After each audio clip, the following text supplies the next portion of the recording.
கூட்டமாக 8 மணி கூட்டம் உருவாக்கி 8 மணி கூட்டத்தை நாம் தொடங்கி 225 225 கூட்டங்களை நாம் நடத்தி முடித்திருக்கிறோம். 225வது கூட்டத்தை பேசக்கூடிய வாய்ப்பை பெற்றிருக்கிறார் நம்ம இளவல் ராஜு சார்.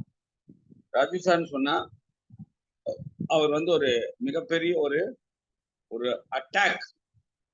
அதான் என்ன சார் அட்டாக் அப்படின்னு கேட்டார். ஜெவி சார் அவர் ஓவர்ஸ் பண்ணிட்டீங்களா ராஜு சார்? மகிழ்ச்சி. ஒரு அட்டாக் சார். இந்த மாசம் நான் 3 அடிக்கிறேன் சார், 30ஆம் தேதி முடிக்கிறேன் சார் சொல்லிட்டு பயங்கர, அதாவது அவருடைய முழு பலத்தையும் பயன்படுத்தி ஆர்சி பிசினஸ்ல ஸ்டார் அடிச்சாங்க. அந்த ஸ்டாரை வந்து என்னது கண்டிப்பா வந்து இந்த மாசமே பண்ணி ஆகும். எதுக்கு சார் இந்த மாசமே பண்ணணும் அப்படின்னு கேட்டா, ஏப்ரல் மாதம் 28ஆம் தேதி நினைவில் வைங்க. ஏப்ரல் மாதம் 28ஆம் தேதி மகோத்சவ் என்கின்ற விழா நம்ம ராஜகிரி ஸ்டேடியம் கேரளாவில் கொச்சின்ல நடக்குது. அதுல பாத்தீங்கன்னா அந்த ஸ்டேடியம் பாத்தீங்கன்னா பெரிய ஸ்டேடியம், நம்ம இந்திரா காந்தி ஸ்டேடியம் அதே சேப்ல. அந்த ஸ்டேடியத்துல ஆயிரக்கணக்கான மக்கள் குழுமி இருக்கிற அந்த கூட்டத்துல ஒரு ஸ்டார் பின் அடிச்சுட்டா போதும். அந்த ஸ்டார் பின் ஹோல்டருக்கு நம்ம டிசிஜி சீல்டு கொடுக்குறாரு. ஒரு ஸ்டார் பின் அடிச்சா போதும் சீல்டு கொடுக்குறாரு. அந்த சீல்ட வாழ்க்கையில அந்த சீல்டு வாங்கும் போது உண்டாகக்கூடிய ஒரு மகிழ்ச்சி இருக்கு பார்த்தீங்களா, அதுக்கு இணையாக எத்தனை கோடி கொடுத்தாலும். ஏன்னு கேட்டா ஆர்சிஎம்ல ஒருத்தருக்கு ஒரு மைல் கடு. நான் 70,000 பிபி எப்போ ஓப்பனர்ல அடிச்சனோ அதை வந்து வடலூர் இருக்கு இல்லைங்களா, வடலூர்ல நம்ம அப்போ வந்து ஒரு சப்பையரா இருந்தார் நம்ம டைமண்ட், இப்ப டைமண்டா இருக்கிற சுதந்திர வருஷம் அப்ப சப்பையர் அவர் அங்க மீட்டிங். அப்ப பாத்தீங்கன்னு சொன்னா அந்த மீட்டிங்க்கு நாங்க ஒரு 14 பேர் வேணும். 70,000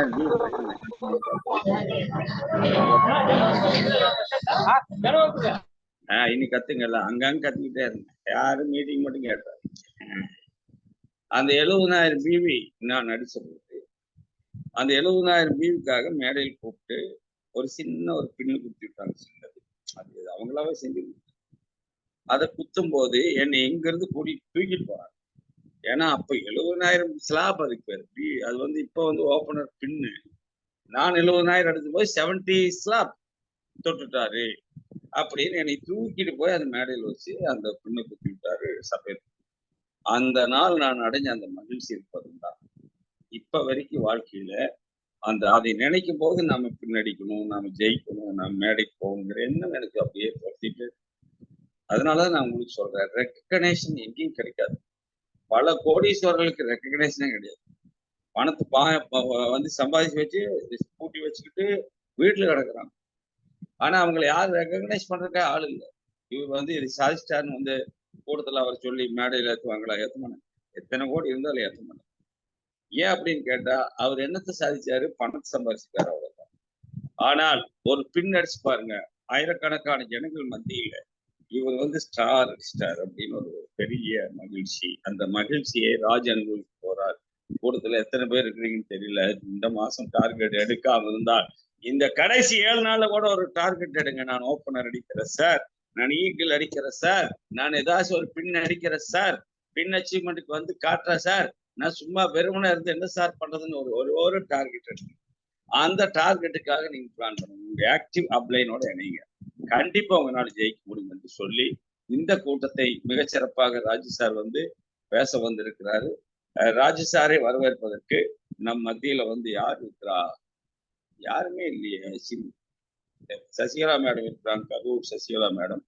மேடம் நீங்க அவைலபிளா இருந்தா நீங்க வந்து வரவேற்பு நிகழ்த்தலாம், இல்லைன்னா கிருஷ்ணவேணி மேடம் தான் கூப்பிட்டாங்க வேற வழி.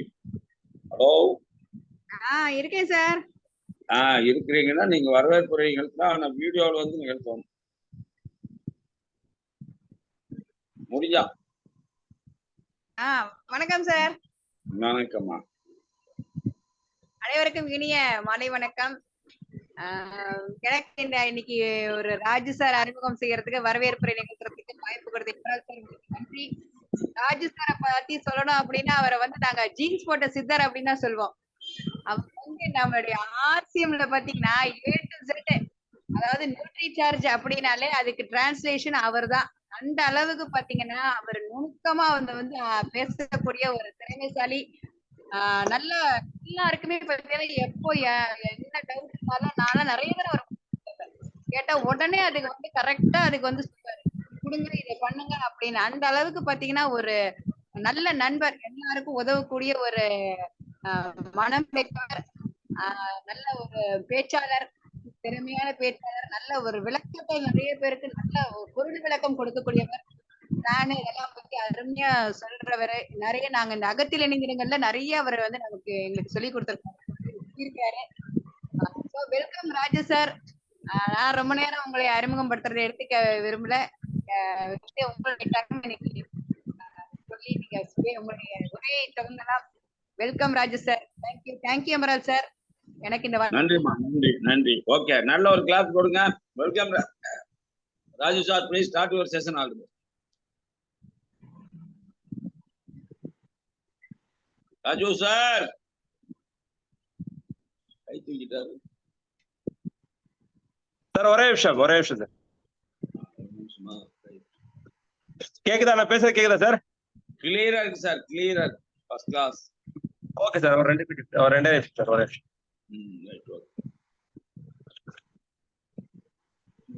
சேலம் வந்திருக்கிற ஜெகதீசன் சார், அதான் அவங்க கிருஷ்ணவாணி அம்மா இருக்காங்க, Gopi Shankar Hosur, Nirmala Salem, Nithya Selvaraj Kumbakonam, Prasanna Venkatraman Redmi Note 7 pro Sivakumar, Srinivasan Vellore, Sumathi S, Emani Lucknow, எல்லாரையும் மனப்பூர்வமாய் வாழ்த்தி. ராஜு சார் ரெடி ஆயிட்டீங்களா sir? Raju sir sir ready ஆயிட்டு சார். ரெண்டே நிமிஷம் சார். அப்ப இப்ப ஸ்டார்ட் பண்ணிடுறேன். அப்கமிங் ஸ்டார் 30ஆம் தேதி அவர் ஸ்டார். மெகா ராஜு ஸ்டார் இல்ல, மெகா ஸ்டார். Welcome sir. வாழ்த்துக்கள். Upcoming star. Thank you so much. கனவு நினைவாகட்டும். நன்றி. நிச்சயமா sir. Good RCM. Thank you madam. Thank you so much. இந்த மீட்டிங்ல இணைந்திருக்கிற அனைத்து நண்பர்களுக்கும் இனிய மாலை வணக்கம். நம்முடைய கிரேட் எமரால்டு நம்முடைய காமராஜ் சார் அவர்களுக்கும், ஜெகதீசன் சார் அவர்களுக்கும், வரப்போகிற அடுத்த அப்கமிங் ஸ்டார் சசிகலா மேடம் அவர்களுக்கும் நான் வந்து இந்த மாலை நேர வணக்கத்தை நான் சமர்ப்பிக்கிறேன்.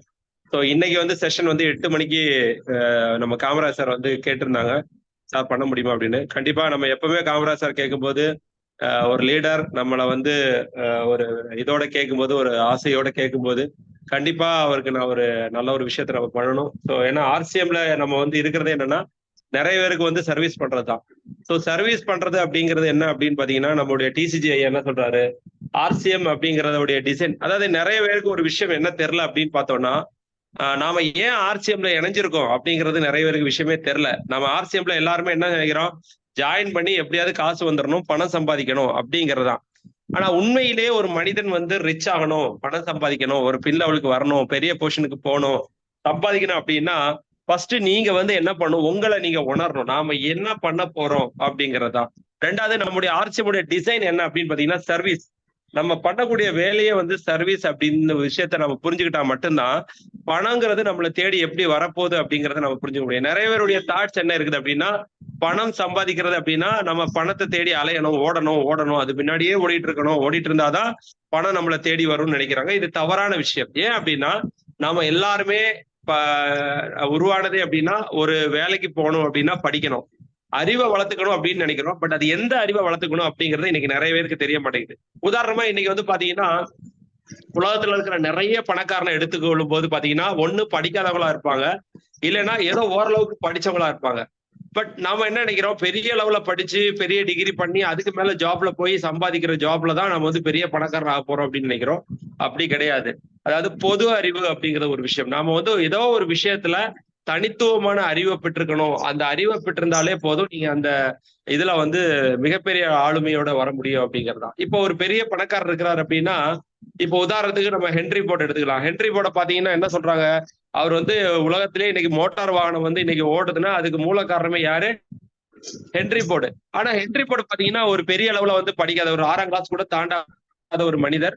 அப்ப ஹென்ரி போர்ட வந்து படிக்காதவர்னால அவருக்கு வந்து பெரிய அளவுல அறிவு இருக்காது அப்படிங்கறது எல்லோருடைய எண்ணமாக இருந்தது. சோ இப்போ இப்படி இருக்கும்போது என்ன நடக்குது அப்படின்னா, ஹென்றி போர்டு பத்தி ஒருத்தர் ஒரு அறிவில்லாதவர், படிக்காதவர் அப்படிங்கிற ஒரு விஷயத்த ஒரு பத்திரிகையில சொல்லும் போது ஹென்றி போர்டு என்ன பண்றாரு, அதுக்கு வந்து மான நஷ்ட வழக்கு போடுறாரு. அந்த மான நஷ்ட வழக்குல என்ன பண்றாங்க, ஹென்றி போர்டு கோர்ட்ல நிக்கிறாரு. அப்போ வந்து அந்த வக்கீல் வந்து பலவிதமான கேள்விகளை கேட்கிறாரு. அதுல எல்லாத்துலயுமே என்ன நினைக்கிறாருன்னா, இவர் அறிவில்லாதவர்னு நிரூபிக்கிறதுக்கான எல்லா கேள்வியும் கேட்கிறாரு. அப்ப எல்லா கேள்விக்கும் அவர் வந்து சரளமா பதில் சொல்றாரு. கடைசியில அவருக்கு ஒரு கோபம் வருது. அப்ப சொல்றாரு, நீங்க கேட்கக்கூடிய இந்த எந்த கேள்வியா இருந்தாலும் அந்த கேள்விக்கு தேவையான பதில் அளிக்கக்கூடிய அந்த ஸ்பெஷலிஸ்ட் என் கீழே வேலை செய்யறாங்க. நான் நினைச்சா இப்ப கூட அந்த ஸ்பெஷலிஸ்ட கூட்டு வந்து இதுக்கான பதில சொல்லணுமே தவிர நான் இத பதில் சொல்லணும்னு அவசியம் கிடையாது அப்படின்னு ரொம்ப தெளிவா சொல்லுவாரு. அப்போ வந்து அந்த வக்கீல் வந்து பாத்தீங்கன்னா அதை கேட்டு ரொம்ப ஆச்சரியப்படுவார். ஏன் அப்படின்னா, ஒருத்தர் வந்து இதுதான் படிச்சிருக்கணும், இந்தந்த கலையை தெரிஞ்சுக்கணும், இந்த நாலேஜ் இருக்கணும் அவசியம் இல்ல. அவருக்கு கீழே அந்த அளவுக்கு எக்ஸ்பர்ட்ஸ் இருந்தாலே போதும். அந்தந்த துறைக்கு ஏத்த மாதிரி எக்ஸ்பர்ட்ஸ் இருந்தா போதும். அவங்கள ஆளுமை பண்ணக்கூடிய தெரியும் இருந்தாலே நீங்க மிகப்பெரிய பணக்கார இந்த உலகத்துல அப்படிங்கிறத அவர் வந்து தெளிவா ஹென்றி போர்டு வந்து சொல்லிப்பாரு. இன்னைக்கு பாத்தீங்கன்னா ஒரு மிகப்பெரிய உலகத்துல பல மோட்டார் கார்டுக்கு சொந்த உருவானதுக்கு காரணமா இருந்தாலும் அன்னைக்கு அவர் மிகப்பெரிய ஒரு பணக்காரனா இருந்தாரு. அதுக்கான காப்பீடு இன்னைக்கு அவருக்கு போயிட்டு இருக்கு. அப்போ ஒரு பணக்காரன் அப்படிங்கிறது என்ன ஆகணும் அப்படின்னா, ஃபர்ஸ்ட் நம்மள நாம பிலீவ் பண்ணணும். இந்த பிலீஃப்ங்கிறதா இன்னைக்கு நிறைய பேருக்கு வந்து ரொம்ப கேள்விக்குறியான விஷயம் இருக்கு. ஏன்னா நம்ம ஆர்சிஎம்குள்ள ஸ்டெப் எடுத்து வைக்கிறோம். எதுக்காக ஸ்டெப் எடுத்து வைக்கிறோம்? ஆர்சிஎம்ல ஜெயிக்கணும். ஆர்சிஎம்ல என்ன ஜெயிக்கணும்?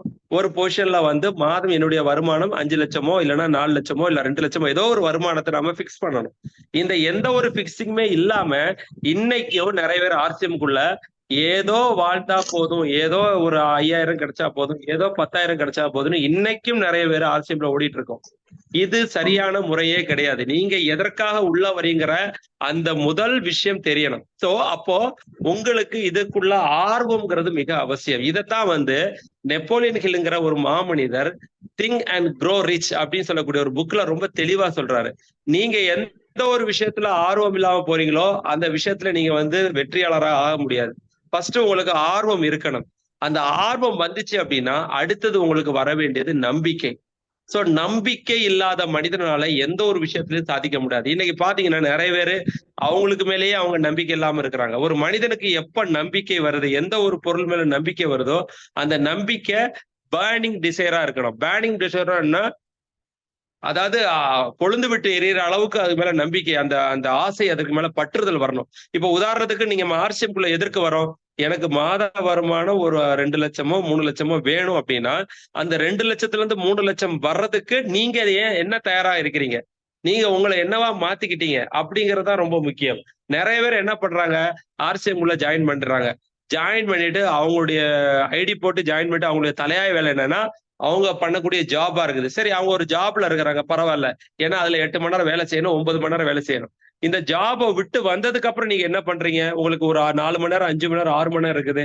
இந்த நேரத்துல என்ன பண்றீங்க, நேரா போறீங்க, கால் மேல கால் போடுறீங்க, டிவி பாக்குறீங்க, சோசியல் மீடியா பாக்குறீங்க, போன் பாக்குறீங்க. இப்ப நம்ம இங்க என்ன சொல்றோம் அப்படின்னா, டைம் ஈக்குவல் டு மணி அப்படின்றோம். நீங்க எதுல நேரத்தை செலவிடுறீங்களோ அதை பொறுத்துதான் உங்க மணி என்பது, உங்களுடைய வருமானம் என்பது தீர்மானிக்கப்படுகிறது. எல்லாருமே பணக்காரன் ஆகணும்னு ஆசை இருக்குது. ஆனா அந்த பணம் சம்பாதிக்கிறதுக்கான டைமை எதுல ஸ்பெண்ட் பண்றோம் அப்படிங்கறதா இன்னைக்கு வந்து கேள்விக்குறியா இருக்கு. அப்போ இந்த பணம் சம்பாதிக்கிறதுக்கு நீங்க என்ன ஸ்பெண்ட் பண்றீங்க? சோசியல் மீடியால உட்கார்ந்தா பணம் வந்துருமா? சோசியல் மீடியால உங்களுடைய பாதி நேரத்தை 4 மணி நேரம் 5 மணி நேரம் செலவழிக்கிறீங்களே, அதுல உங்களுக்கு பணம் வந்துருமா? வராது. ஏன்னா நீங்க டைம் ஸ்பெண்ட் பண்றது உங்களுக்கு தேவையில்லாத ஒரு விஷயத்துல, ஒரு யூடியூப் சேனல்ல, ஒரு நாடகத்துல, இல்லைன்னா தேவையில்லாத கேளிக்கை விருந்துகள்ல போயிட்டு நீங்க ஸ்பெண்ட் பண்ணிட்டு நான் ஆர்சிஎம்ல ஜெய்ஆர்சிஎம் சொன்னா நான் ரிச் ஆயிடுவேன்னா ஆக முடியாது. அப்போ டைம் ஈக்குவல் டு மணினா என்னன்னா, உங்களுடைய நேரத்தை நீங்க ஸ்பெண்ட் பண்றது எதுல அப்படிங்கறத முதல்ல தெரிஞ்சுக்கணும். அப்ப ஆர்சிஎம்ல நீங்க வந்து பணக்காரன் ஆகணும், மாசம் 1 லட்சம் 2 லட்சம் சம்பாதிக்கணும்னா நீங்க வேலையை விட்டு வெளியே வரும்போது நீங்க ஸ்பெண்ட் பண்ணக்கூடிய டைம் என்ன? அப்போ ஆர்சிஎம்ல நீங்க எவ்வளவு நேரம் ஸ்பெண்ட் பண்ண போறீங்க? 8 மணிக்கு 6 மணிக்கு வேலையை விட்டு வெளியே வந்தீங்கன்னா 9 மணி வரைக்கும் உங்களுக்கு டைம் இருக்குதுன்னா இந்த 5 மணி நேரத்துல ஆர்சிஎம்காக நீங்க என்ன பண்ண போறீங்க? அப்போ நீங்க ஸ்பெண்ட் பண்ற டைமை பொறுத்துதான் ஆர்சிஎம்ல ரிட்டர்ன்ஸ் கிடைக்கும். நாம என்ன சொல்றோம், ஒன்னை இழந்தாதான் ஒன்னு அடைய முடியுன்றோம். இது நிறைய பேருக்கு புரியறது இல்ல. அப்ப எதை இழக்கணும்? உங்களுடைய டைமை எதுல ஸ்பெண்ட் பண்றீங்களோ அதற்காக நீங்க உங்களுடைய உடலை நீங்க வருத்தணும். நீங்க இங்க உடலை வருத்தணும், உங்களுடைய டைமை ஸ்பெண்ட் பண்ணணும், இவ்வளவுதான். இதுல எந்த விதமான இன்வெஸ்ட்மெண்ட்டும் கிடையாது. ஆர்சிஎம் பொறுத்த வரைக்கும் இன்வெஸ்ட்மெண்ட் இல்லாத உலகத்திலேயே மிகப்பெரிய பிசினஸ் எதுனா அது நெட்வொர்க் பிசினஸ் மட்டும்தான். இங்க ஆபீஸ் தேவையில்லை, இன்வெஸ்ட்மெண்ட் தேவையில்லை, ரிஸ்க் இல்ல, இவ்வளவு விஷயங்கள் இருந்தும் நீங்க பண்ண வேண்டியது உங்களுடைய டைம், உங்களுடைய நேரத்தை ஒதுக்கணும், உங்களுடைய உழைப்பை ஒதுக்கணும். இந்த ரெண்டுக்கும் நீங்க தயாரா இல்லாம எனக்கு மாசம் வந்து 50,000 வேணும், 1 லட்சம்னா ஆர்சிஎம்ல கிடைக்கிறதுக்கு வாய்ப்பு இல்லை. ஜஸ்ட் மினிஸ்டர், ஒரே நிமிஷம்.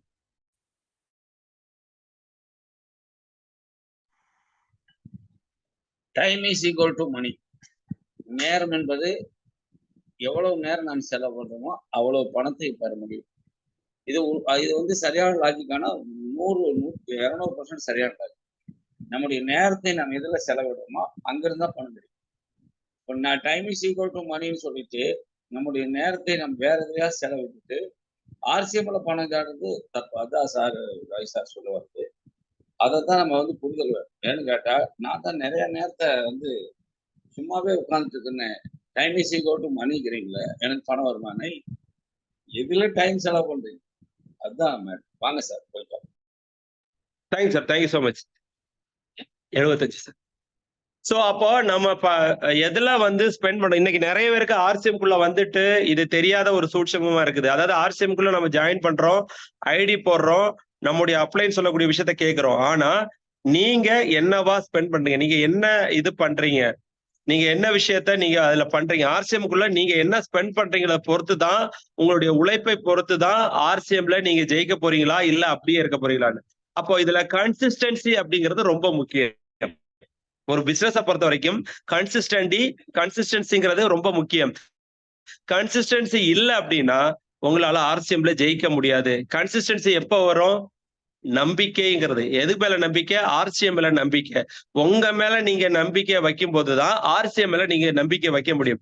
சோ ஏதாவது ஒரு விஷயத்துக்கு மேல நம்பிக்கை வைக்காம நீங்க ஆர்சிஎம்ல கன்சிஸ்டன்டா இருக்க முடியாது. அப்ப ஆர்சிஎம்ல உங்களுடைய நம்பிக்கை என்ன? இப்ப உதாரணத்துக்கு நம்முடைய சுரேந்திர வாட்சி அவர்களை எடுத்துக்கோங்க, அப்புறம் நம்முடைய திரு கோபகுமார் அவர்களை எடுத்துக்கோங்க. இவங்க 2 பேரும் வந்த காலகட்டத்துல, முக்கியமா நம்ம சுரேந்திர வாட்சி வந்த காலகட்டத்துல பாத்தீங்கன்னா வெறும் ஒரு ஷர்ட் பிட்டு மட்டும்தான் துணியா இருந்தது. ஈவன் நம்முடைய காமராஜ் சார் கூட தெரியும், அவர் வந்த பொழுதுலயும் இந்த பிரச்சனை தான் இருந்தது. முதல் ப்ராடக்ட் அதுதான். அப்போ இந்த ஒரு ப்ராடக்ட வச்சு நம்முடைய எதிர்காலம் முன்னேறணும் அவங்க எந்த விஷயத்துல கணிச்சாங்க, என்ன விஷயத்துல எதுல கன்சிஸ்டண்டா இருந்தாங்க? இன்னைக்கு டைமண்ட் சுரேந்திர வாட்ஸ் மாசம் 75 லட்சத்துல இருந்து 1 கோடி வாங்குறாருன்னா 15 வருஷம் முன்னாடி இல்ல 18 வருஷம் முன்னாடி எந்த நினைப்புல எந்த ஒரு விஷயத்த நம்பிக்கையில அவரை இந்த பிசினஸ் ஸ்டார்ட் பண்ணாரு? வெறும் ஒரு ப்ராடக்ட வச்சு.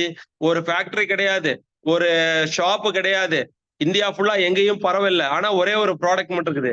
அப்ப என்ன நம்பிக்கைனா அவங்க எதிர்காலத்து மேல நம்பிக்கை வச்சாங்க. இது மிகப்பெரிய பிசினஸா மாறும், இது என்னுடைய லைஃபை சேஞ்ச் பண்ணுங்கிற அந்த ஒரு விஷயத்தை அவங்க ஆழ் மனதுக்குள்ள அவங்க விதையா போட்டதன் விஷயம்தான் இன்னைக்கு டைமண்ட் சுரேந்திர வாட்ஸ் வந்து இன்னைக்கு ஒரு மிகப்பெரிய டைமண்ட் லெவலுக்கு இருக்கிறாரு. நல்லா நினைச்சு பாருங்க, இன்னைக்கு எத்தனை ப்ராடக்ட் வந்துருச்சு? 3000க்கு மேற்பட்ட ப்ராடக்ட் வந்துச்சு. ஆனா நம்மளால ஏன் வெற்றி பெற முடியல? ஏன்னா நமக்கு அந்த இது விஷயத்துக்கு மேல நம்பிக்கை என்பது இல்லை. அந்த நம்பிக்கை எப்ப வருதோ, இதுல ஒரு பொருளை எடுத்து என்னால சாதிக்க முடியுங்கிற நம்பிக்கை என்னைக்கு வருதோ அன்னைக்குதான் நீங்க ஆர்சிஎம்ல சக்சஸ் ஆக முடியும். ஒரு பொருள் என்ன சார்? அன்னைக்கு சுரேந்திர வாட்ஸ் இருக்கும்போது ஒரு ஷர்ட் பேண்ட்டை வச்சு அவர் நம்பிக்கையோட இந்த பிசினஸ் ஸ்டார்ட் பண்ணும்போது இன்னைக்கு டைமண்ட் ஆகும் போது நமக்கு இன்னைக்கு 3000 மேற்பட்ட பொருள் இருக்கும் போது நாம ஏன் டைமண்டை தாண்டி நம்மளால போக முடியும்? ஆனா நாம ஏன் அதை யோசிக்கிறது இல்ல? ஏன் அப்படின்னா நாம ஆர்சிஎம் பொருட்கள் மேலேயோ, ஆர்சிஎம் பிசினஸ் மேலேயோ, ஆர்சிஎம் ப்ரொஃபைல் ஃபேக்டரி மேலேயோ நம்ம நம்பிக்கை வைக்கிறது இல்ல. இது 10ஓட பேர் வந்து அதே மாதிரி ஒரு மல்டி லெவல் பிசினஸ் நம்ம நினைக்கிறதுனாலதான் நம்மளால இந்த பிசினஸ் சக்சஸ் பண்ண முடியல. 2வது, நம்ம ஸ்கில் மேல நமக்கு நம்பிக்கை இல்லை. அப்போ நம்ம மேல என்னைக்கு நம்பிக்கை வருது, எப்போ நீங்க வந்து தாங்களே நீங்க வந்து நம்பிக்கைக்கு நீங்க உங்களை நினைக்கிறீங்களோ, உங்களுக்குள்ள ஆழ் மனதுக்குள்ள இருக்கக்கூடிய அந்த ஒரு சக்தியை நீங்க வந்து எப்ப தட்டி எழுப்புறீங்களோ அப்பதான் உங்களால இந்த பிசினஸ்ல சக்சஸ் ஆக முடியும். அப்ப சக்சஸ் ஆகிறதுக்கு நம்முடைய நெப்போலியன் ஹில் என்ன சொல்றாரு அப்படின்னு பாத்தீங்கன்னா ரொம்ப அற்புதமான ஒரு விஷயத்த சொல்றாரு. அதாவது நீங்க வாழ்க்கையில ஜெயிக்கணுமா, ஜெயிக்கிறதுக்கு உங்களுக்கு தேவையான ஒரே ஒரு விஷயம் என்ன அப்படிங்கிறத அவர் ரொம்ப அழகா சொல்றாரு. என்ன சொல்றாரு? If you do not see great riches in your imagination, you will never see them in your bank balance. என்ன சார் சொல்றாரு? உங்க பேங்க் அக்கவுண்ட்ல காசு வேணும்னு ஒரு கனவு இருக்குது, சரிதான். ஒத்துக்கிறேன். ஆனா அதுக்கு நீங்க என்ன நினைக்கிறீங்க? நீங்க ஒரு ரிச்சா உங்களை நீங்க இமேஜினேஷன் பண்ணீங்களா? கிடையாதே. நீங்க இப்பவும் அதே வேலைக்கு போகிற அதே ஒரு பேங்க் எம்ப்ளாயியாவோ, இல்ல அதே ஜாப் வேலை பார்க்குற ஒரு கம்பெனி எம்ப்ளாயியோ, இல்ல சாதாரண ஒரு மனிதனாவோ மட்டும் தான் உங்கள திங்க் பண்றதே தவிர, நீங்க ஒரு ரிச்சஸ்ட் பெர்சனா இந்த உலகத்துல ஒரு நம்பர் 1 ரிச்சஸ்ட் பெர்சனாவோ, இல்ல ஒரு தலை சிறந்த ஒரு ரிச்சஸ்ட் பெர்சனா நான் இருக்கிறேங்கிற இமேஜினேஷனை எப்போ உங்க ஆழ் மனதுக்கு நீங்க சொல்லிக்கிட்டு வரீங்களோ, அப்போ மட்டும்தான் உங்களுடைய பேங்க் பேலன்ஸ்ல, உங்க அக்கவுண்ட்ல நீங்க எதிர்பார்க்கக்கூடிய பணத்தை நீங்க பார்க்க முடியும். இதத்தான் அவர் திங்க் அண்ட் க்ரோ ரிச் அப்படிங்கிற புக்ல ரொம்ப தெளிவா நெப்போலியன் ஹில் சொல்றாரு. அப்போ உங்களை நீங்க மாத்திக்காம உங்க அக்கவுண்ட்ல பேங்க்ல காசு வரணும்னு நினைக்கிறது முட்டாள்தனம். அப்ப முதல்ல நீங்க உங்க ஆட்டிடியூட மாத்துங்க. உங்க மனதுக்குள்ள நீங்க நினைச்சுக்குங்க, இமேஜினேஷன் பண்ணுங்க. நான் ஒரு தலை சிறந்த ஒரு ரிச்சஸ்ட் பர்சனா நான் வருவேன் அப்படிங்கறத நீங்க திங்க் பண்ணா மட்டும்தான். அப்ப இதை யாரெல்லாம் திங்க் பண்ணாலோ அவங்க எல்லாம் இன்னைக்கு வாழ்க்கையில ஜெயிச்சிருக்காங்க. அது வந்து ஹென்ரி ஃபோர்டா இருக்கட்டும், அது தாமஸ் ஆல்வா எடிசனா இருக்கட்டும், யாராக இருக்கட்டும், அவங்க எல்லாம் இமேஜினேஷன் பண்ணதன் விளைவுதான் இன்னைக்கு உலகத்தில் தலை சிறந்த சார் ஆப்ரஹாம் லிங்கன் எடுத்துங்க சார். இன்னைக்கு வந்து உலகத்துல போற்றப்படக்கூடிய தலை சிறந்த ஒரு நபரா அவர் அரசியல் தலைவரா அவர் இருக்கிறாரு. ஆனா அவரு ஆரம்ப காலகட்டத்துல அவருடைய வாழ்க்கை முறையை பாத்தீங்கன்னா நம்மளால இமேஜின் பண்ணக்கூடியது இப்படிப்பட்டவர் அமெரிக்காவின் தலை சிறந்த பிரசிடண்டா வருவார்னு யாராலையும் சொல்ல முடியாது. ஆனா அவர் திங்க் பண்ணாரு. நான் வந்து ஒரு தலை சிறந்த தலைவனா அமெரிக்கால வருவேன்னு அவர் திங்க் பண்ண இமேஜினேஷன் பண்ண விளைவு அவர் அமெரிக்கால. அதே மாதிரிதான் நமக்குள்ளேயும் ஒரு திறமை இருக்கு, நமக்குள்ளேயும் ஒரு ஆழ்மனது இருக்கு. அதை தட்டி எழுப்பாம நம்மளால வாழ்க்கையில ஜெயிக்க முடியாது. அதான் பாருங்க, you are the master of your destiny. உங்க தலையெழுத்தோடைய மாஸ்டரே நீங்க தான். அப்ப அந்த நம்பிக்கை இன்னைக்கு நிறைய பேருக்கு வந்து பாத்தீங்கன்னா நம்பிக்கை தன்னம்பிக்கைங்கிறதே கிடையாது. நான் இதுல எப்படி ஜெயிக்க முடியும்? நான் இதுல ஜெயிக்க மாட்டேன். ஆர்சிஎம்குள்ள வந்தா என்ன பணம் கிடைச்சிருமா? ஒண்ணுமே வராது. இதுல 4 பொருளை வித்தா கிடைச்சிருமா? ஆட்டா வித்தா கிடைக்குமா? அப்ப எப்படி நமக்கு நம்பிக்கை வரும்? அப்ப நம்ம மேல நம்பிக்கை வந்தா மட்டும்தானே நீங்க பொருள் மேல நம்பிக்கை வைக்க முடியும். அப்போ you are the master of your destiny. உங்களுடைய தலையெழுத்தை தீர்மானிப்பது வேற யாரும் இல்ல, கடவுள் இல்ல, உங்க பக்கத்து வீட்டுக்காரர் இல்ல, உங்களுக்கு உங்களுடைய மனைவி அல்ல, நீங்க தான். You are the master of your destiny. உங்களுடைய தலையெழுத்தை தீர்மானிப்பது யாரு அப்படின்னா அது நீங்க தான். You can influence, direct and control your own environment. உங்களை சுத்தி நடக்கக்கூடிய பல விஷயங்களை மாற்றக்கூடிய அந்த அதிகாரம் யாரு கையில இருக்குதுன்னா, அந்த கண்ட்ரோல் யாரு கையில இருக்குன்னா உங்க கையில தான் இருக்கு. உங்க சுற்றுப்புறத்தை, உங்க என்விரான்மெண்டை மாற்றக்கூடிய அந்த ஒரு விஷயம் யாரிடத்துல இருக்குது அப்படின்னா அது உங்க கையில இருக்கு. You can make your life what you want it to be. நீங்க என்னவா நினைக்கிறீங்களோ அது மாதிரி உங்க வாழ்க்கையை மாத்தக்கூடிய திறமை உங்ககிட்ட ஒளிஞ்சிருக்குது அப்படிங்கறதா நெப்போலியன் ஹில் வந்து ரொம்ப தெளிவா சொல்றாரு. இது எப்ப சொல்றாரு? 1936லயே சொல்லிட்டாரு. இன்னைக்கும் அந்த புக் வந்து சக்கப்பட போறதுக்கு காரணம் என்னன்னா, இதனால நிறையவருடைய வாழ்க்கை மாறி இருக்கு. அப்போ நீங்க மாறாம, நீங்க நினைக்காம ஒரு ஸ்டெப் கூட வாழ்க்கையில ரிச்சஸ்ட் பர்சனா ஆகணுங்கிற எண்ணத்தோட நீங்க மூவ் பண்ணவே முடியாது. சோ நீங்க பண்ண வேண்டிய வேலை இன்னைக்கே போயிட்டு ஒரு நோட் புக்கை எடுத்து நீங்க முதல்ல ஆர்சிஎம்ல என்னவா ஆக போறீங்க அத முதல்ல எழுதுங்க. அது என்னவா கூட இருக்கட்டும், அது ஒரு பின் லெவலா இருக்கட்டும், ஒரு டைமண்டா இருக்கட்டும், இல்ல மாசம் எனக்கு 75 லட்சம் ரூபாய் வேணும், எனக்கு மாசம் 50 லட்சம் ரூபாய் வேணும் அப்படிங்கிற தைரியமா எழுதுங்க. இன்னைக்கு நிறைய பேருக்கு அந்த மென்டாலிட்டியே வரல. ஏன்னா நமக்கு எல்லாருக்குமே 6வது அறிவுன்னு ஒண்ணு இருக்குது. இந்த 6வது அறிவு இருக்கிறதா இருக்கிறதுலே மிகப்பெரிய பிரச்சனை. ஏன்னா அதை நம்ம நம்பிட்டு இருக்கோம். அது சொல்லுது, இதெல்லாம் லாஜிக்கே கிடையாது, 75 லட்சம் ரூபாய் உனக்கு எப்படி வரும் அது சொல்லும் போது அதை நாம கேட்கிறோம். தயவு செஞ்சு அதோடைய பேச்ச தயவு செஞ்சு கேட்காதீங்க. யாரெல்லாம் அறிவாளி நம்ம நினைச்சிருக்கோம், நாம எல்லாருமே முட்டாள்கள். எப்போ உங்க 6வது அறிவு சொல்றதை நீங்க கேட்கறீங்களோ அப்பவே நீங்க முட்டாள் ஆயிட்டீங்க. அதனாலதான் இன்னைக்கு நீங்க பணக்காரனாகாம ஏழையா இருக்கிறதுக்கு காரணமே உங்களுடைய 6வது அறிவு சொல்றதை. தயவு செஞ்சு அதை தாண்டி வெளியே போங்க. உங்களுக்குள்ள ஆழ் மனதுன்னு ஒண்ணு இருக்குது. அந்த ஆழ் மனதை தட்டி எழுப்புங்க, அதுகிட்ட பேசுங்க. அந்த ஆழ் மனதை தட்டுறதுக்கு பேர் தான் இந்த நோட்ல எழுதுறது.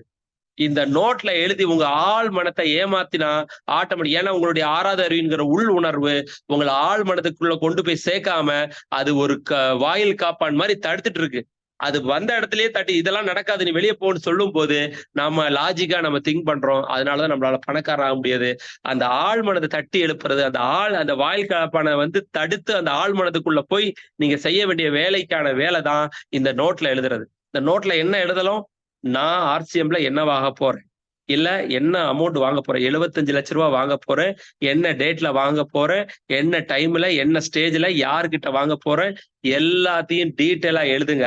ஆனா அதுக்கு பிரதி உபகாரமா நீங்க என்ன பண்ண போறீங்கன்னா, உங்களுடைய உடல் உழைப்பையும் உங்க நேரத்தையும் செலவிட போறேன். 8 மணி நேரம் வேலை செய்ய போறேன், 10 மணி நேரம் அதுக்கு பிரதி உபகாரமா நான் செய்ய போறேன்னு நீங்க தெளிவா எழுதணும்.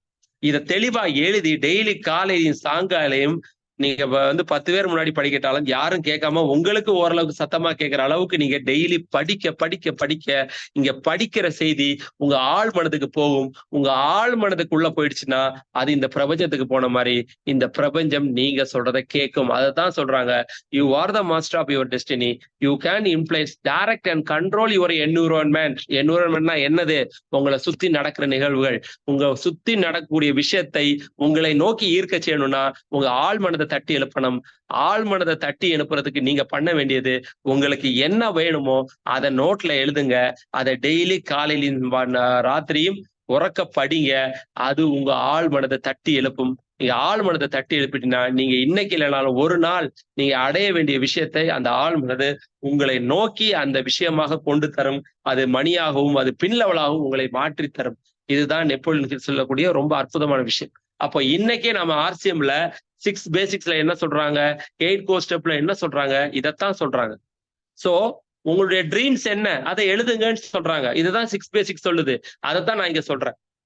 சோ நம்முடைய சிலபஸே என்ன, 6 பேசிக்ஸ். 6 பேசிக்ஸ்ல 2வது பாயிண்ட் என்ன, உங்களுடைய கான்டாக்ட் லிஸ்டையும் உங்க ட்ரீம் லிஸ்டையும் எழுதுங்க. ட்ரீம் லிஸ்ட்ல என்ன எழுதணுங்கிறத நான் இப்ப சொல்லிட்டு இருக்கேன். அப்ப ட்ரீம் லிஸ்ட்ல நீங்க என்னவா ஆக போறீங்கிறத நீங்க எதுவுமே எழுதாம நான் ஆர்சிஎம்ல ஜெயிக்கணும்னு நினைச்சா நீங்க எவ்வளவு காலத்தை நினைச்சாலும் நீங்க ஆர்சிஎம்ல ஜெயிக்கவே முடியாது. சோ முதல்ல உங்க ஆட்டிடியூட மாத்தணும், உங்க ஸ்கில்ல மாத்தணும், முதல்ல உங்க மேலேயே நீங்க நம்பிக்கை வைக்கணும். இத பண்ணா மட்டும்தான் நீங்க ஆர்சிஎம்ல சக்சஸ்ஃபுல்லா லீடராகவும் நீங்க நினைக்கிற ரிச்சஸ்ட் பர்சனாகவும் ஆர்சிஎம்ல மாற முடியும். நீங்க அப்படி மாறிட்டீங்கன்னா உங்களுடைய தலையெழுத்து மாறிடும். சோ உங்களுக்கு கிடைச்ச மிகப்பெரிய பிளாட்ஃபார்ம் ஆர்சிஎம். வேற எங்கேயும் போக வேண்டாம். எத்தனையோ விஷயங்களை இதெல்லாம் நம்ம சக்சஸ் பண்ண முடியும். ஆனா நமக்கு கிடைச்ச மிகச்சிறந்த பிளாட்ஃபார்ம் எது? ஆர்சிஎம். இந்த ஆர்சிஎம் உலகத்துல வேற எந்த பிளாட்ஃபார்முடைய ரொம்ப எளிதான பிளாட்ஃபார்ம். இந்த பிளாட்ஃபார்ம்ல உட்கார்ந்துட்டு நீங்க என்னவாக போறீங்க, என்ன செய்ய போறீங்க அப்படிங்கறத நீங்க முடிவு பண்ணிட்டீங்களாலே போதும். உங்களுக்கு நினைக்க விஷயம் அதான் பாருங்க, faith is the starting point of all accumulation of riches. முடிஞ்சு போச்சு. சார் நீங்க பணக்காரன் ஆகணும்னா நீங்க முதல்ல நம்பிக்கை வைக்கணும்னா பணக்காரன் ஆவேன் அப்படிங்கிற நம்பிக்கையை தான் முதல் ஸ்டெப்பே. இது எதுவுமே உங்களை திங்க் பண்ணாம நான் மறுபடியும் அதே வேலைக்காரனா இருப்பேன், நான் ஆனா ஆர்சிஎம்ல ஜெயிக்கணும்னு நடக்காது. சோ நீங்க எவ்வளவு பெரிய வேலையை அடிமட்ட தொண்டனா நீங்க வந்து இருந்தாலும், அடிநிலையில கடைநிலை ஊழியலா இருந்தாலும் ஃபர்ஸ்ட் உங்களுக்குள்ள அந்த நம்பிக்கை வரணும், அந்த கான்பிடன்ட் வரணும். நான் ஆர்சிஎம்ல ரிச்சஸ்ட் பர்சனா வருவேன் அப்படிங்கிற ஃபெய்த் முதல்ல உங்களுக்குள்ள வரணும். அந்த கான்பிடன்ட் வராம ஆர்சிஎம்ல நீங்க ஜெயிக்கிறதுக்கான வாய்ப்பு மிக குறைவு. அதைத்தான் நம்ம ட்ரீம்ஸ்ன்னு சொல்றோம். நம்ம ட்ரீம்ஸுங்கிற சொல்றதுக்கான ஒரு பாயிண்ட் தான் நான் இவ்வளவு விஷயமா எடுத்து தெளிவா சொல்றேன். நம்முடைய லீடர்ஸ் எல்லாருமே இவ்வளவு விஷயத்த 6 பேசிக்கா கொடுக்குறாங்கன்னா அது சாதாரணம் கிடையாது. நம்முடைய ஆர்சிஎம் சிலபஸ் ஒரு சாதாரண விஷயம் கிடையாது. அந்த 21 ஸ்டெப்ஸே நாம ஏன் படிக்கணுங்கிறதுக்கான முக்கியமான விஷயத்தை தான் இன்னைக்கு பல வல்லுநர்கள் எழுதின புக்ல இருந்து நான் எடுத்து சொல்றேன். அப்போ இது இல்லாம நீங்க ரிச்சஸ்ட் பர்சன் ஆர்சிஎம்ல ஜெயிக்கவே முடியாது. So faith is very important. நம்பிக்கை வைங்க. நீங்க எது மேல நம்பிக்கை, ஆர்சிஎம் மேல நம்பிக்கை வைங்க. உங்க மேல முதல்ல நம்பிக்கை வைங்க. நீங்க ரிச்சஸ்ட் பர்சன் ஆக போறீங்கிற நம்பிக்கை, இமேஜினேஷன் உங்களுக்குள்ள வராம நீங்க சக்சஸ் ஆகிறதுக்கான வாய்ப்புகள் மிக குறைவு. அடுத்து பாருங்க, ரொம்ப முக்கியமான ஒரு விஷயத்த சொல்ல போறேன். Just minute sir.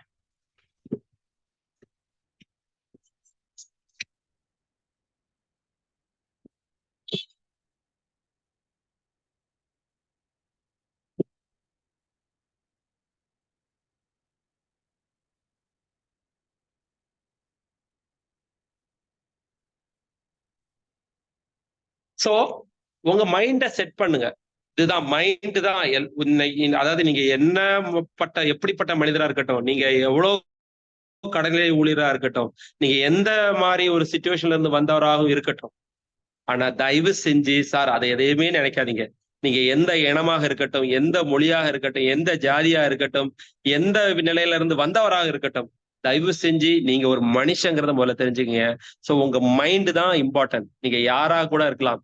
உலகத்துல இன்னைக்கு தலை சிறந்த லீடராகவும் தலை சிறந்த ரிச்சஸ்ட் பர்சன் வந்தவங்க எல்லாருமே கஷ்டமான நிலையில இருந்து வந்தவங்க தான். அவங்களுடைய நிலைமையில இருந்து வந்து அவங்க எவ்வளோ அடிமட்டத்துல இருந்து கஷ்டப்பட்ட நிலைமையில இருந்து வந்து இன்னைக்கு சக்சஸ்ஃபுல்லா ஆயிருக்காங்கன்னா, அவங்க சக்சஸ் ஆனதுக்கு ஒரே காரணம் அவங்க மேல வச்ச நம்பிக்கை, அவங்க மைண்ட அவங்க செட் பண்ணாங்க. So set your mind on a definite goal and observe how quickly the world stands aside to let you pass. அவ்வளவுதான், முடிஞ்சு போச்சு. இந்த உலகத்தை பார்த்து நீங்க பயப்பட வேண்டிய அவசியம் இல்ல. உலகம் உங்களுக்கு வழிவிடும் ஒரு நாள். எப்போ அப்படின்னா, உங்க மைண்ட செட் பண்ணுங்க. சரியான ஒரு கோல்ல நீங்க வந்து உங்க மைண்ட செட் பண்ணீங்கன்னா, ஆட்டோமேட்டிக்கா இந்த உலகம் உங்களுக்கு தலை சாய்க்கும். இந்த உலகம் உங்களுக்கு வழிவிடும். நீங்க மிகச்சிறந்த வெற்றியாளராக மாறுறதுக்கு ஆர்சிஎம் உங்களுக்கு கிடைச்சது மிகச்சிறந்த பிளாட்ஃபார்ம்னா, நீங்க உங்ககிட்ட இருக்கக்கூடிய தாழ்வு மனப்பான்மையை முதல்ல தூக்கி வெளியேறீங்க. நீங்க யாராக இருக்கட்டும், நீங்க உங்க அப்லைன் எப்படியா இருக்கட்டும், உங்க டவுன்லைன் எப்படியா இருக்கட்டும், யாரு எப்படி வேணாலும் இருக்கட்டும், யாரை பார்த்து நீங்க எதையும் யோசிக்க வேண்டாம். நீங்க என்ன சாதிக்க போறீங்க ஆர்சிஎம்ல, அதாவது நீங்க ஃபர்ஸ்ட் உங்களுடைய மைண்ட்ல செட் பண்ணுங்க. சோ அந்த இமேஜினேஷனை கொண்டு வாங்க. நீங்க என்னவாக போறீங்க ஆர்சிஎம்ல அப்படிங்கிற அந்த இமேஜினேஷனை நீங்க எப்ப ஸ்டார்ட் பண்றீங்களோ அன்னையில இருந்து உங்களுடைய தொடக்கம் ஆர்சிஎம்ல. நீங்க எத்தனை வருஷமா இருந்ததெல்லாம் விட்டுருங்க சார். நீங்க 5 வருஷமா இருக்கிறீங்க, 10 வருஷமா இருக்கிறீங்க, இவ்வளவு நாள் இருந்ததெல்லாம் விட்டுருங்க. இனிமே நீங்க ஆர்சிஎம்ல சாதிக்க போறது என்ன அப்படிங்கிற சரியான கோலோட நீங்க இன்னைக்கு ஒரு ஸ்டெப்ஸ் எடுத்து வச்சீங்கன்னா, கண்டிப்பா நாளைக்கு உலகம் உங்க கையில தான். ஆர்சிஎம்ல தமிழ்நாட்டுல மிகச்சிறந்த லீடரா நீங்க வரப்போறீங்க அப்படிங்கிற செட் கோலை நீங்க எப்ப பண்றீங்களோ, எப்போ உங்களுக்கு மேல நம்பிக்கை வைக்கிறீங்களோ, எப்போ உங்க தாழ்வு மனப்பாயை தூக்கி காலால தட்டி ஃபுட்பால் மாதிரி நீங்க மிதிச்சு தள்ளுறீங்களோ, அன்னையில இருந்து உங்களுடைய ஸ்டார்டிங் பாயிண்ட் ஸ்டார்ட் ஆகுது ஆர்சிஎம்ல. சோ நான் இத்தனை நாள் இருந்ததெல்லாம் தூக்கி போட்டுருங்க, விட்டுருங்க. இன்னையில இருந்து புது குழந்தையா நீங்க ஸ்டார்ட் பண்ணுங்க. இன்னையில இருந்து புது ட்ரீம் பாருங்க. இன்னையில இருந்து ஒரு புதுசா ஒரு குழந்தையா உருவெடுத்த நினைச்சிட்டு உங்க மேல நம்பிக்கை ஃபர்ஸ்ட் வைங்க. நீங்க என்ன நிலையில இருந்தாலும் உங்க மேல இருக்கிற அந்த தாழ்வு மனப்பான்மை, அது இன்ஃபீரியாரிட்டி காம்ப்ளெக்ஸ் எல்லாம் தூக்கி எரிஞ்சிட்டு ஃபர்ஸ்ட் உங்க மேல தன்னம்பிக்கை வைங்க. என்னால சாதிக்க முடியும்னு அந்த சாதிக்க முடிகிற எண்ணம் வந்துச்சுன்னா உங்களுடைய கோலை ஸ்டார்ட் பண்ணுங்க. இன்னைக்கே நோட்ல எழுதுங்க. நீங்க யார ஆக போறீங்க, என்ன வருமானம் உங்களுக்கு வேணும், என்ன டேட்ல வேணும், அதற்கு நீங்க என்ன ஸ்பெண்ட் பண்ண போறீங்க, இத காலையிலையும் சாயங்காலையும் உட்கார்ந்து படிங்க. நான் என்னவாக போறேன், அதுக்கு நான் என்ன பண்ண போறேன், எத்தனை மணி நேரம் என்னுடைய உடல் உழைப்பையும் என்னுடைய டைமையும் நான் ஸ்பெண்ட் பண்ண போறேங்கிறத நீங்க தெளிவா பண்ணி ஸ்டார்ட் பண்ணாலே போதும், உங்களுடைய நல்ல நேரம் ஸ்டார்ட் ஆகுது அப்படிங்கிறத நீங்க புரிந்து கொள்ள முடியும். சோ இவ்வளவுதான் விஷயம். ஆர்சிஎம்ல நீங்க சக்சஸ் ஆகிறதுக்கு ரொம்ப தேவையான ஸ்டெப்ஸ் 2 விஷயம் தான். 1 ஆர்வம் இருக்கணும், 2வது நம்பிக்கை இருக்கணும். இதுதான் ஃபர்ஸ்ட் ஸ்டெப். இந்த 2ம் தெளிவா இருந்ததுனாலே போதும், நீங்க பின் லெவல் அடைய முடியும். சோ இந்த மார்ச் மாசம் ரொம்ப முக்கியமான மாசம். இந்த மாசத்துல நிறைய பின் லெவல் மாறக்கூடிய மாசம். இந்த மார்ச் மாசம் நீங்க பிளான் பண்ணீங்கன்னா, இன்னும் நமக்கு டேட்ஸ் வந்து பாத்தீங்கன்னா 8ல இருந்து 10 நாள் வரைக்கும் இருக்குது. இன்னைக்கு 22 தான் ஆகுது. இன்னும் 9 நாள் இருக்கு. இந்த 9 நாள்ல கூட பின் லெவல் மாத்த முடியும் நம்மளால. சோ இன்னைக்கே பிளான் பண்ணுங்க. வர 28ஆம் தேதி, ஏப்ரல் 28ஆம் தேதி டிசிஜி கையால அந்த பின் சேஞ்சுக்கான அவார்டை நான் வாங்க போறேங்கிற ஒரு கோலை இது பண்ணிட்டு நீங்க ஸ்டார்ட் பண்ணுங்க. சோ இதுதான் சரியான தருணம். ஏன்னா மார்ச் மாசங்கிறது ரொம்ப ரொம்ப ரொம்ப ரொம்ப ரொம்ப ரொம்ப முக்கியமான நாள். இந்த நாள்ல நிறைய பேர் பின் லெவலை மாத்திருக்காங்க, பிசினஸ் வால்யூம் இன்க்ரீஸ் பண்ணிருக்காங்க. நிறைய மாற்றங்கள் வந்து இந்த மார்ச் மாதத்துல நடக்க போகுது. அதனால இன்னைக்கே பிளான் பண்ணுங்க. உங்களுடைய பின் லெவலை மாத்துறதுக்கு நீங்க என்னெல்லாம் பண்ண போறீங்களோ அதற்கான சரியான மாதம் இது. வர ஏப்ரல் 28ஆம் தேதி நம்முடைய தமிழ்நாட்டுல இருந்து நிறைய லீடர்ஸ் வந்து இந்த இதுல பார்ட்டிசிபேட் பண்ணணும். பின் லெவலை மாத்தி ஸ்டேஜ்ல ஏறி டிசிஜி ஐயா கையால நம்ம பிக்ஸ் பண்ண கோல், நம்ம பின் லெவலை நம்ம வந்து அவர் கையால அவார்டு வாங்கணுங்கிற ஒரு கோலோட இறங்குங்க. கண்டிப்பா எல்லாருமே சக்சஸ் ஆக முடியும். இந்த இதுல நான் பார்க்கக்கூடிய இந்த மீட்டிங்ல எனக்கு தெரிஞ்சு இருக்கக்கூடியவங்க மொத்தம் வந்து பாத்தீங்கன்னா ஒரு 19 பேர் இருக்கிறோம். இந்த 19 பேருக்கு நான் சொல்லக்கூடிய ஒரு அற்புதமான தகவல் என்னன்னா, நீங்க இவ்வளவு நாளா எப்படி வேணாலும் திங்க் பண்ணிட்டு போங்க. இனிமே அது தயவு செஞ்சு திங்க் பண்ணுங்க. உங்களுக்கு இருக்கக்கூடிய அந்த நிறை குறைகள்லாம் தூக்கி வெளியே எறிஞ்சிட்டு யூ ஆர் த பெஸ்ட். இந்த உலகத்துல நம்பர் 1 ரிச்சஸ்ட் பர்சன் நீங்க அப்படிங்கிறத உங்க மைண்டுக்குள்ள இமேஜினேஷன் பண்ணுங்க. இன்னைக்கே ஸ்டார்ட் பண்ணுங்க. அதற்கான வழி ஆட்டோமேட்டிக்கா பிறக்கும். நான் சொன்ன மாதிரி உங்க ஆழ் மனதுக்கு இந்த மெசேஜை கொடுங்க. நீங்க என்னவாக போறீங்கிற விஷயத்த கொடுங்க. ஆட்டோமேட்டிக்கா இந்த பிரபஞ்சம் உங்களுக்கான வழிகளை ஏற்படுத்தி கொடுக்கும். அதெல்லாம் பண்ணவங்க தான் இன்னைக்கு கோபகுமார் சார் அவர்களாக இருக்கட்டும், சுரேந்திர வாட்சியா இருக்கட்டும், இன்னைக்கு நம்ம முன்னாடி இருக்கிற தமிழ்நாட்டில் இருக்கிற எல்லா தலைவர்களுமே இன்னைக்கு ஏன் கன்சிஸ்டண்டா இருக்காங்க? காமராஜ் சார் ஏன் இன்னைக்கு வரைக்கும் ஆர்சிஎம்ல இருக்கிறாரு? ஏன் ஜெகதீசன் சார் இன்னைக்கு ஆர்சிஎம்ல இருக்கிறாரு? ஏன் நம்ம தமிழ்நாட்டில் இருக்கிற பல தலைவர்கள் இன்னும் ஆர்சிஎம்ல கன்சிஸ்டண்டா இருக்காங்கன்னா, ஆர்சிஎம் மேல வச்ச நம்பிக்கை, ஈடுபாடு. அந்த ஈடுபாடு இருந்தா இன்னும் அடுத்த 5 வருஷத்துல தமிழ்நாட்டுல இருக்கிற தலை சிறந்த லீடர்களை நீங்களும் ஒரு ஆளா மாறுவீங்க. சோ ஜெய்ஆர்சிஎம், குட்டார்சிஎம் இவ்வளவு நேரம் பொறுமையா கேட்ட உங்க அனைவருக்கும் நன்றி. நாம எல்லாருமே வர 28ஆம் தேதி அங்க கேரளா மீட்டிங்ல ஸ்டேஜ்ல நம்ம மீட் பண்ணுவோம். சோ அவார்டை வாங்குறோம், தமிழ்நாட்டுல தலை சிறந்த லீடரா மாறுறோம். Thank you sir, thank you so much.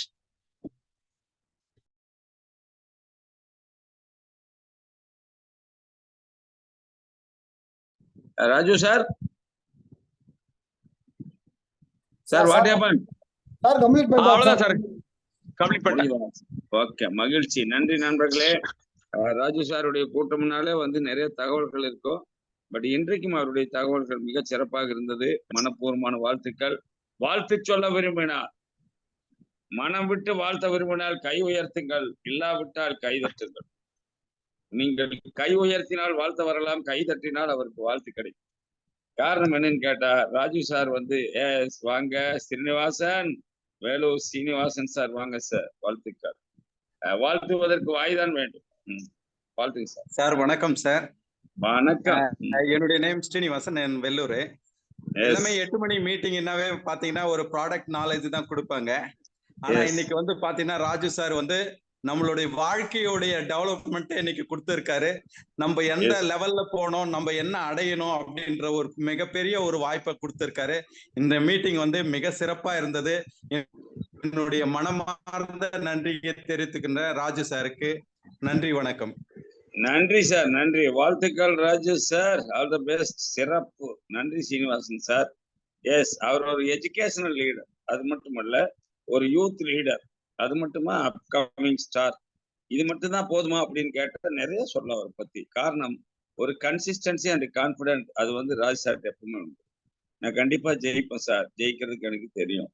காரணம் என்னன்னு கேட்டா, வழி தெரியாத நிறைய பேர், வலிய உணவு, வலி பெயின், வழி தெரியாத நிறைய பேர், அதாவது கைடு இல்லாத நிறைய பேருக்கு என்ன இருக்குது, பெயின் இருக்குது, வலி இருக்குது.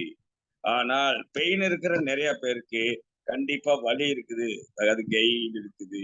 ஆக பெயின் இல்லாமல் கெயின் இல்லை. ஆகினால் ராஜு சாரை பொறுத்த வரைக்கும் மிகப்பெரிய அந்த கெயின் என்னங்கிறது புரிஞ்சிருக்கிறாரு. அவர் போகும் பாதை மிக சிறப்பான பாதை. எல்லாரும் மனப்பூர்வமாய் வாழ்த்துவோம். இனி வாழ்த்த யாருக்காச்சும் வாய்ப்பு வேணா வாய்ப்பு வழங்கி இருக்கிறோம். பட் நீங்க அதை பயன்படுத்தணும். நான் உள்ளே இல்லை சார், நான் எங்கேயாச்சும் இருக்கிறேன்னா நீங்க அங்கிருந்தா வாழ்த்திருங்க. உங்க எல்லாரையும் நான் அன்மியூட் பண்ணிடுறேன். இன்றைய கூட்டம் மிக சிறப்பான கூட்டம். மீண்டும் ஒரு முறை நன்றி ராஜு சார், வாழ்த்துக்கள். உங்க எல்லாரையும் அன்மியூட் பண்ணியாச்சு. ஜெய்ஆர்சிஎம் சொல்லிட்டு வெளியே போயிடலாம். ஜெய்ஆர்சிஎம், good RCM, good night, all the best. வாழ்க வாழ்க ஆர்சிஎம், வளர்க அனைவரும். ஜெய்ஆர்சிஎம்.